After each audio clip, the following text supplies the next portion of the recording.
Bom, muito boa tarde, amigos de Valinhos e região. Prefeito, presidente de Câmara, vereadores, Cristiano, que me convidou para esse evento. Muito agradecido de estar aqui com vocês hoje. O tema que eu tenho a tratar hoje, ele é de suma importância para os senhores. De suma importância para os senhores. Porque o reflexo federal já foi feito. Agora teremos as consequências das decisões que foram tomadas no nível federal. E ainda há tempo de se contrapor às consequências. E eu vejo os senhores como sendo os grandes defensores de uma próxima onda que eu espero que venha para salvar o Brasil. Ela começa nas cidades, começa com os vereadores, começa com os prefeitos. E começa com São Paulo, especificamente São Paulo, como o maior contribuinte e que menos recebe da federação, é o que mais deveria ter representantes federais que cobrem a relevância devida ao Estado de São Paulo, à população de São Paulo. A poupança, a renda e todas as oportunidades são surrupiadas pelo governo federal, sistematicamente, transferidos para outras regiões do mundo, do país, sem nenhuma métrica, sem nenhuma cobrança, sem nenhuma avaliação se está dando certo ou errado. Simples narrativas que defendem o maior esquema de espólio de estados produtores a estados receptores de toda essa renda, poupança e oportunidade que aqui é gerada. E essa dissintonia que a gente precisa apontar, porque agora eles institucionalizaram, através de uma reforma tributária, isso que eu acabei de falar. Estão institucionalizando de uma maneira irrevogável se os prefeitos e vereadores do Estado de São Paulo não se mobilizarem. Eu tenho uma apresentação aqui para os senhores, talvez dê para ilustrar, não sei como é que está a clareza aqui alguém sabe como é que está operando aqui? Eduan, está ativado isso? Estão colocando? Então eu preciso enrolar um pouco mais até eles colocarem.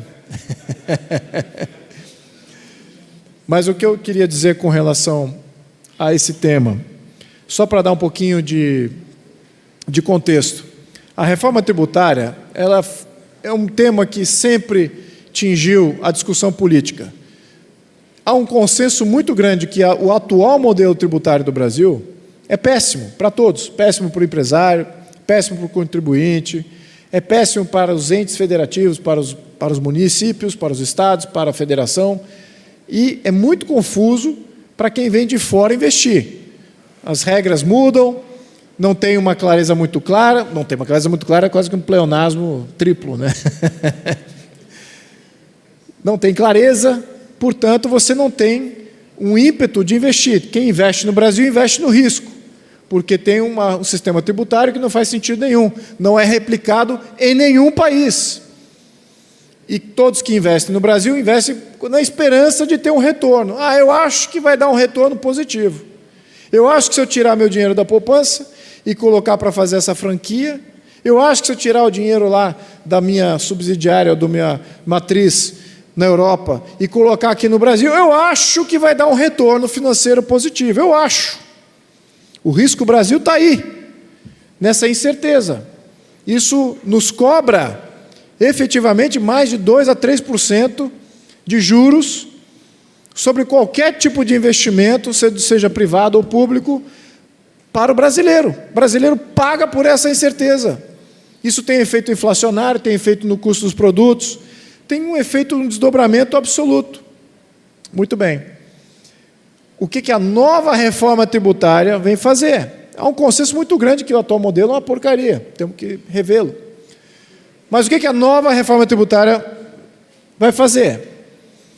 Vai piorar ainda mais isso que eu acabei de mencionar. Exatamente o contrário do que deveria estar fazendo. Simplificar, ter transparência, ser mais amigável aos investidores, ser mais amigável aos setores produtivos, todos os setores produtivos da economia, serviços, agronegócio, indústria, ser mais descentralizador, dar mais capacidade de autonomia para os entes federativos, para os municípios, os estados. E o que essa proposta faz? Prejudica todos os setores da economia, absolutamente todos os setores da economia, sem o governo ter apresentado um dado sequer de estudo de impacto em qualquer setor. Qualquer setor. O governo apresentou 0 de estudo. Como se não bastasse. E os estados e municípios, como é que eles entraram nessa? Olha, vamos facilitar para os estados aqui, vamos dar aqui alguns créditos e vamos ver os precatórios que eles têm, a gente alivia algum problema de momento para que alguns governadores viessem a apoiar a proposta. A mesma coisa com os municípios. Facilitaram, talvez, o prefeito, por via decreto, aumentar tributos. Então comprou uma parte das prefeituras e associações de prefeitos. Gravíssimo o que aconteceu. Isso para não falar nos deputados, que poucos deles têm noção do sistema tributário atual, um número menor ainda tem noção. Muito obrigado. Do como seria um sistema tributário ideal, e foram convocados a voto sem ter lido proposta. Uma proposta de 142 páginas com impactos universais. Por isso que eu fiz essa apresentação aqui bem com um título positivo, tá? Um título bem engajante e positivo para vocês saírem daqui para dormir bem, tá? Eu estou sendo sarcástico, é difícil ser sarcástico no púlpito, numa Câmara Municipal com transparência política, mas eu sou sarcástico, sou crítico, sou tudo isso mesmo. Então, entendam, tem que apreciar um pouquinho disso para vocês entenderem o meu senso do humor. Olha, se a reforma tributária, tal qual ela foi aprovada, for implementada, e esse ano começa a implementação, os prefeitos que venceram em 2024 têm uma responsabilidade muito grande. E talvez não saibam dos impactos. Certamente não saibam porque não foi apresentado nenhum estudo de impacto. Mas estamos aqui diante, talvez, da última legislatura que tem algum poder de mando, algum poder de representação da sua população. Eu não passei o coisa ainda. Deixa eu ver. Aqui, tá. Então vamos lá. Deixa eu pegar meu óculos aqui só para eu...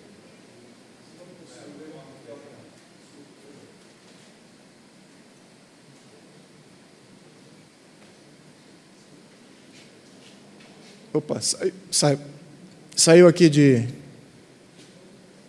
Muito bem, vamos lá. Eu aponto para... Aponto para você? Tá bom. Bom, o alvo da reforma tributária é a centralização total da arrecadação de todos os tributos. Absolutamente tudo. Temos perda de arrecadação para o município, vai deixar de arrecadar, tem perda de autonomia, vai deixar de decidir, e tem perda de poder absoluto em tudo. Significa o quê? Quais são as duas partes em que o prefeito deveria comandar?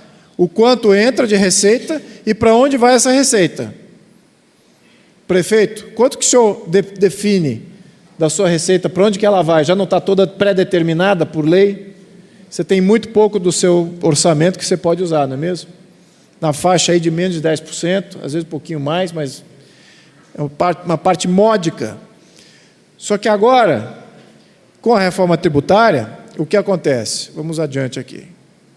Eu não sei se dá para ler isso aqui, mas isso aqui é um conselho federativo que vai ser criado de 54 membros, 27 estados e 27 representantes de 5.600 municípios. E o que acontece? Esse Conselho Federativo, com esses 24 representantes dos municípios, vão definir o que é o quê. Não é aqui na Assembleia que vai se definir como atrair uma nova empresa, como contemplar aqui uma redução de imposto para que você tenha sobrevivência de algum serviço que é típico da região. Não, não. É lá, é no Conselho Federativo. Eles é que vão definir. E ai da tua alíquota e do teu desejo ser diferente do que eles querem. Eles querem homogeneizar as alíquotas. Isso vai criar um desastre em todos os setores. Vou entrar nisso já já. Tem perigo aqui de você centralizar essa arrecadação toda? Primeiro, tem esse lado de impacto na prefeitura. Além disso, vamos lembrar o seguinte: o que está acontecendo no Brasil estruturalmente? 88 teve uma nova Constituição. Diziam que eram parlamentaristas. Isso só em 88. Mas o que aconteceu nos anos 90? Criaram uma coisa que chama-se agência reguladora. Criaram-se agências reguladoras. O que são agências reguladoras? Quem já ouviu falar do CAD, da ANEEL, da Anatel, IBAMA, do IFAM? Quem já ouviu falar? São agências reguladoras. O que elas fazem? Elas regulam setores da economia, diferentes setores da economia. Regulam, taxam, multam. Espera aí, mas isso aí não é função do Congresso Nacional? Então, espera aí, então quer dizer que as agências reguladoras tiraram o poder do Congresso Nacional? E agora, quem é que nomeia para essas agências? Quem é que nomeia para as agências reguladoras? Poder Executivo. Mas espera aí, não era parlamentarismo lá que eles estavam querendo em 88? De repente a gente está com um modelo super presidencialista que comanda tudo que o Congresso deveria comandar. Adivinham o que eles não comandavam até agora? Tributário. O que eles fizeram? Uma agência reguladora dos tributos. Vai tirar a competência do Congresso Nacional e vai transferir para essa burocracia de tecnocrata aparelhada. Esse é o objetivo. É isso o objetivo político que está aqui, tá? Não vai além disso, é controle absoluto de toda a arrecadação e de toda a despesa. Muito bem. O que significa isso? O Congresso vai perder competência. Significa que o município e os estados não vão ter com o que reclamar. Significa que o impacto dessa homogeneização tributária vai ser massiva. Problemas de sobrevivência de diferentes setores, problema de não adequação ao modelo tributário homogêneo, problema de imigração, que é o que aconteceu na Europa, quando unificaram a moeda, o mesmo efeito. Os países mais pobres perderam e migraram suas populações, suas indústrias para os polos mais ricos. Isso acontece não só nacionalmente, mas intraestadual. Os pequenos negócios que sobrevivem nos rincões aqui de São Paulo tenderão a ir e gravitar mais para o centro da cidade de São Paulo. Simples assim. Vamos lá, perigos é isso aí. Tem um conselho federativo. Então, o que eu estou falando aqui? Ó? Vamos ali só olhar essa última coluna aqui de cada um. No atual, você tem 25% a 45% dos recursos próprios, né, que compõem a arrecadação da prefeitura. 25% a 45%. Com a reforma tributária, cai de 10% para 20%. Ou seja, a arrecadação que vocês vão estar comandando é de 10% a 20%. Vai cair pela metade. E receita de repasse. O que acontece? No atual modelo, lá, na última variação ali do atual modelo, é de 50% a 75%. Isso é uma média nacional. 50% a 75% das receitas de repasse, repasse do Estado de São Paulo, repasse da Federação, né, essa é a média. Agora vai aumentar de 65% a praticamente 90%. Então, quem é que vai mandar na receita? Não vai ser a prefeitura. Certamente, majoritariamente, ou é o Estado de São Paulo, ou é a Federação. E o próprio Estado de São Paulo também fica diminuído com essa reforma tributária. Bom, aqui as mudanças que ocorrem por cada um dos tributos, né? Eu tenho uma análise aqui, eu vou deixar essa apresentação com os senhores para vocês fazerem essa análise, né? O impacto, quem é que vai mandar e quem que tem o poder de... Aonde vocês vão ter que discutir uma mudança tributária, né? E com quem está a responsabilidade. E a maioria não está aqui no município. Vamos lá. Agora está aqui a questão das despesas, né? As despesas, esse é o padrão, né? Como é que é um orçamento gasto. Só que tudo isso, 90% desses gastos aqui, já estão condicionados por alguma regulamentação, seja ela federal ou estadual. Então o município manda muito pouco. A próxima, prefeito, sua próxima promessa, sabe qual que vai ser? Prometo fazer tudo o que o governo federal quer. Povo de Valinhos, não vou escutar nenhum de vocês. Eu prometo respeitar tudo que o governo federal quer. Porque vocês vão estar de mão amarrada na receita e mão amarrada na despesa. Vamos lá.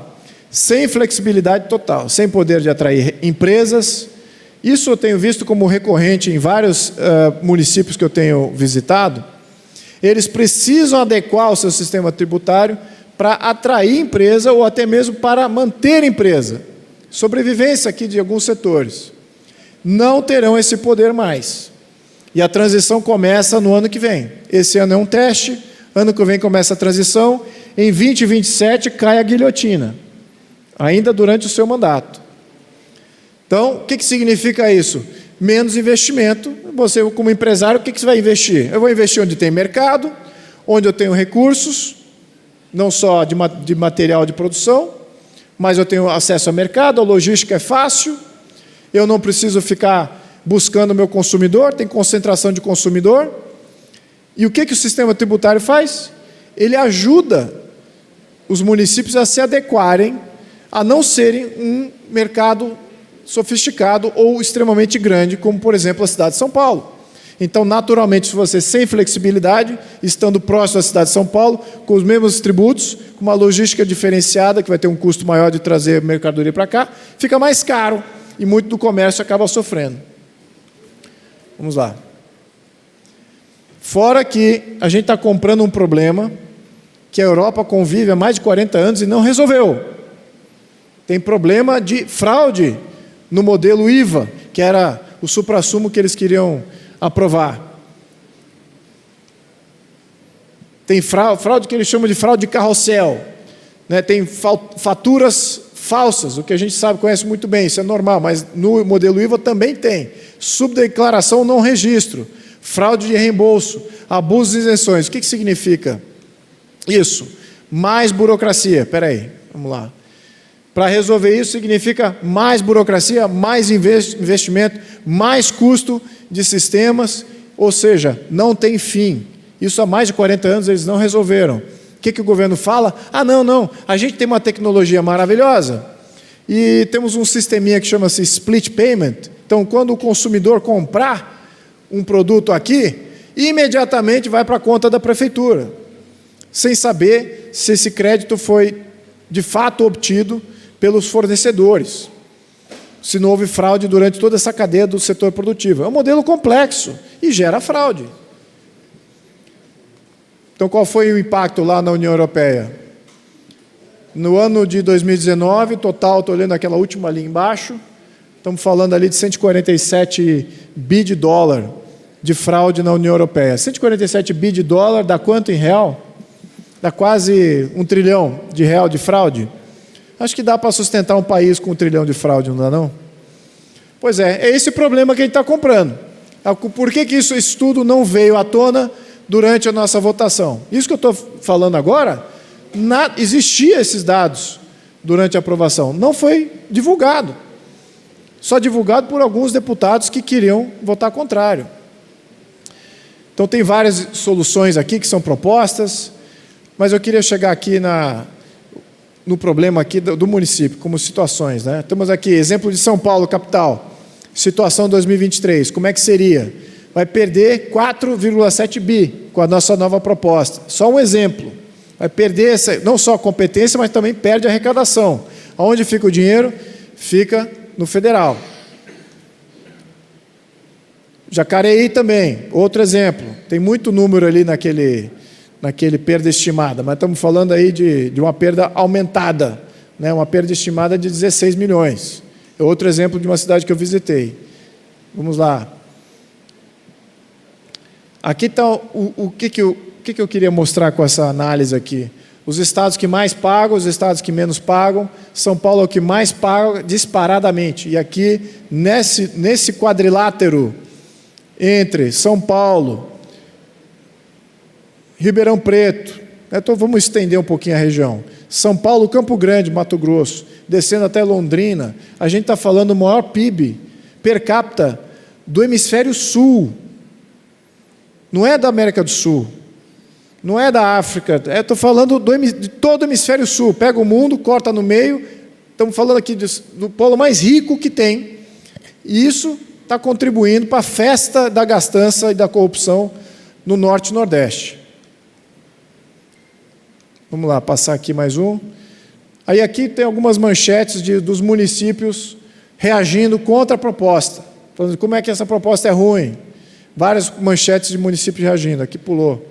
Comércio reagindo também negativamente. Várias propostas dizendo, a Federação de Comércio, várias federações de comércio reagindo contra a proposta. Qual que é essa aqui? Não estou vendo bem. Bom, isso aqui continua. Deixa eu ver, acho que eles pularam. Aqui tinha a indústria também, acho que pulou aqui alguns, Eduardo, na apresentação. Tem vários outros setores da economia que se perderam aqui nos slides. Mas tudo bem, eram só manchetes, era só para dar a luz de que essa proposta não é boa. Vamos chegar aqui nos finalmente. Aqui é o impacto que vocês vão, talvez, focar nesse quadro aqui, que eu acho que é importante. As pequenas e médias empresas hoje representam 60% a 80% do emprego no Brasil. E como é que vai ser o impacto dessa reforma tributária nas pequenas e médias empresas, essa que geram de 60% a 80%? 29%, eu não estou vendo aqui os números, mas eu fiz 20% a 30% de tudo. Uma parcela vai parar de atuar, vai parar de exercer sua função, uma parcela vai diminuir a sua função, e outra parcela vai operar no completo anonimato, ou seja, na informalidade. Ou seja, uma regressão a 30, 40 anos atrás. Essa que vai ser a nova realidade para as pequenas e médias empresas. Isso significa desemprego, ou subemprego, ou emprego não formalizado. Muito bem. Aqui tem vários exemplos, mas eu queria chegar aqui nos finalmente para que eu dê a oportunidade para vocês fazerem perguntas, que eu acho que isso que é o fundamental, se isso é possível. Tá? Imagino que vocês tenham um pouquinho de tempo aí que vocês queiram me perguntar alguma coisa. Aqui estamos falando de comércio ainda, deixa eu pegar aqui o finalzinho. Serviços, o impacto negativo dos serviços. Os estados também vão ser negativados. Aqui para o empresariado, o que ele precisa fazer? O empresariado vai ter que conviver com 2 sistemas complexos durante 10 anos, sem saber quanto que vai retornar o seu investimento. Então vai ter o sistema atual e o sistema novo. Vai ter que ter uma mudança forçada do lucro presumido para o lucro real. Isso encarece a operação.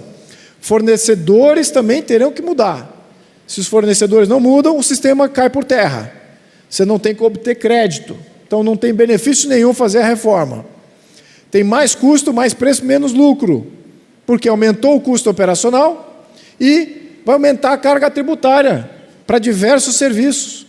Então como é que você vai ter mais lucro numa situação dessa? Ao contrário, você vai ter menos lucro. Simples. Pequenos negócios podem quebrar e vão, fora a questão migratória que a gente precisa botar aqui como um ponto, porque eu observei isso quando eu morava lá. Morei na Europa um tempo, eu vi isso acontecer.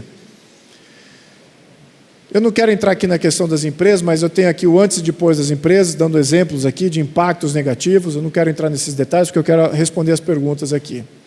Mas aqui na questão da prefeitura, o município pode ter menos caixa para prioridades locais. Como é que você vai se adequar às indústrias locais e às demandas locais? Não vai ter caixa para isso. Tá? Não vai ter, porque vai vir tudo direcionado. Eu participei do grupo de trabalho, e uma vez que você cria essa autarquia, sabe o que está por vir? Eu vou dizer o que está por vir. Que foi discutido dentro do grupo, mas não foi colocado na proposta, porque era tão utópico, e que todos eram favoráveis, mas menos eu, óbvio, mas eles sabiam que não ia ser aprovado. Estava sendo discutido o seguinte: olha, todo o dinheiro que vier da prefeitura, que a gente coletar para a prefeitura, não pode voltar assim, imediatamente. Tem que voltar mediante a prefeitura obedecer o que são métricas socioambientais, o que são regras de igualdade e integração social, o que nós queremos com relação a regras de cidade inteligente e de sustentabilidade, seja lá o que isso significa. Ou seja, é o governo federal que vai dizer como é que o dinheiro vai voltar, o dinheiro que é seu, que foi arrecadado aqui. Como é que o dinheiro vai voltar? Isso está por vir. Criando esse Conselho Federativo, é o que está por vir. Fora o que você já vai perder em termos de receita só de adotar essa proposta. Bom, e você perde poder de negociação com empresas e fornecedores. Muitos vão estar se questionando e fazendo conta, à medida por que eu estou aqui em Valinhos? O que me segura aqui em Valinhos? O que me segura em qualquer prefeitura, se agora o sistema é homogêneo? Eu vou buscar o melhor mercado. Eu não vou ficar aqui, vocês não têm como equacionar a minha conta. Eu perco dinheiro aqui, eu vou para próximo do meu mercado. A logística é mais barata, acesso à matéria-prima, acesso à mão de obra, tudo mais barato, mais próximo, tem mais abundância em outros mercados. Para que eu vou ficar aqui? Aí você fala assim, poxa, eu poderia dar aqui uma abertura, aqui, uma parceria com a prefeitura. Não, você não vai poder fazer nada. Não vai poder fazer nada. Muito bem. Temos ainda a chance, meus caros. Então, tudo não está perdido. Tá? Esse ano começa a montagem do sistema, ano que vem começa os testes, e a partir de 27 começa a transição, suposta transição, de diminuir o ICMS e o ISS e aumentar o IBS e o CBS. Só um idiota mesmo para acreditar que isso vai acontecer. É muito provável que os dois continuem a mesma coisa e só cresça esse novo imposto e acaba dobrando a situação tributária e o contribuinte fica falando, peraí, eu paguei tantos por cento nessa venda desse produto, nesse modelo. Para essa mesma venda, agora preciso computar no outro sistema tributário. Mas quem é que vai fazer a reconciliação? Isso vai dar mais ou menos transparência, mais ou menos disputas, que são os precatórios. Vai dar muito mais disputa, menos transparência. Vai ser um impacto muito grande. Mas, de qualquer maneira, temos tempo, meus caros, temos tempo. Mas precisamos começar a se mobilizar agora. Primeiro passo, conscientizar prefeitos e vereadores sobre isso, mostrar as perdas. Eu citei alguns exemplos, essa apresentação vou deixar com vocês. Posso ser chamado a qualquer momento para entrar em mais detalhes, mas essa é a primeira coisa, ter a consciência. Segundo, uma carta de repúdio ou uma carta de preocupação que venha do prefeito, dos vereadores, dizendo, olha, não estou confiante nessa reforma tributária, não acho que vai ser bom para o nosso município, ainda mais municípios que estão na beira da autonomia, como Valinhos, ou municípios ricos. Eu tenho visitado municípios com menos de 100 milhões de receita tributária, com municípios de mais de bilhão e meio de receita tributária, e todos com o mesmo problema. Todos não têm dinheiro para gastar, porque já está tudo amarrado. Agora não vai ter nem como arrecadar e controlar a sua arrecadação, que viabilizava toda a dinâmica de sustentação da economia local. Vão perder isso. Falei, poxa, então a coisa está chegando nos finalmente. Então, uma carta de preocupação dos vereadores, do prefeito, alguma coisa que notifique individualmente, mas eu acho que é necessário fazer uma junção de prefeitos de São Paulo e fazer uma carta de repúdio à reforma. Eu não usaria as associações existentes. Acho que é uma nova associação, feitas de prefeitos exclusivamente, diretamente, uma rede aberta de prefeitos, repudiando essa reforma. E São Paulo tem esse peso. São Paulo sempre resistiu o que veio de Brasília em termos de reforma tributária. Sempre. Por ironia, esse governador apoiou essa reforma, sem ter lido. Claro que havia poderes políticos por trás deles muito grandes. E, tecnicamente, você precisa ser muito bom na questão contábil e na questão de impacto financeiro e econômico para você poder fazer uma avaliação. Certamente ele não fez. Se fizesse, teria votado contra. Mas foi levado naquela onda política. Bom, muito bem. Acho que temos que dar uma saída para ele. Temos que mostrar que os prefeitos estão unidos, essa reforma é ruim.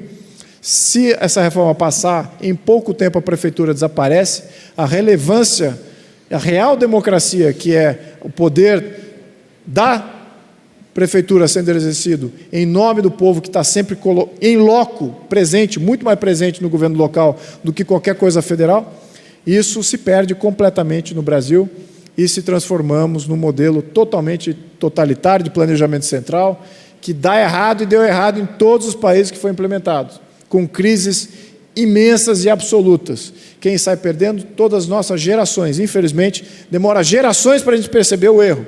Mas já estou apontando aqui, muito antes desse erro ser implementado.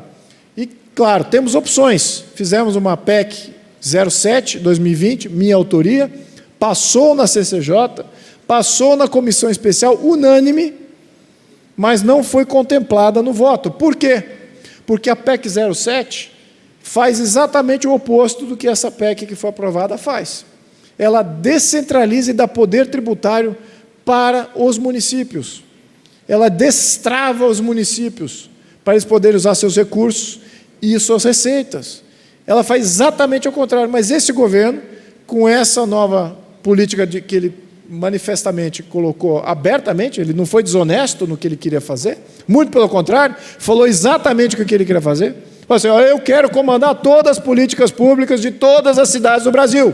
Está lá no estatuto do partido, está lá no plano de governo. Quem não leu, se choca. Mas quem leu, eu li, isso faz parte do plano deles. Por isso que eu não culpo eles. Eu culpo quem se vendeu a isso. Então, vamos reavaliar isso. Foi um erro. Temos tempo para reavaliar, precisamos dos prefeitos para isso. Eu, como cidadão brasileiro, eu digo, eu já vi isso na história do mundo. Eu já vi isso em implementações na Europa, quando eu trabalhava lá. Péssimo, é crise, é basculação muito grande, é um desemprego muito grande, é um fluxo migratório absurdo, cidades esvaziadas, cidades abandonadas. Isso já é padrão na Europa hoje, ainda sofrendo reflexo de 40 anos atrás, que eles implementaram a União Monetária, 30 anos atrás. Então, nós temos aqui a chance de bloquear isso e tornar o país uma vertente completamente distinta disso.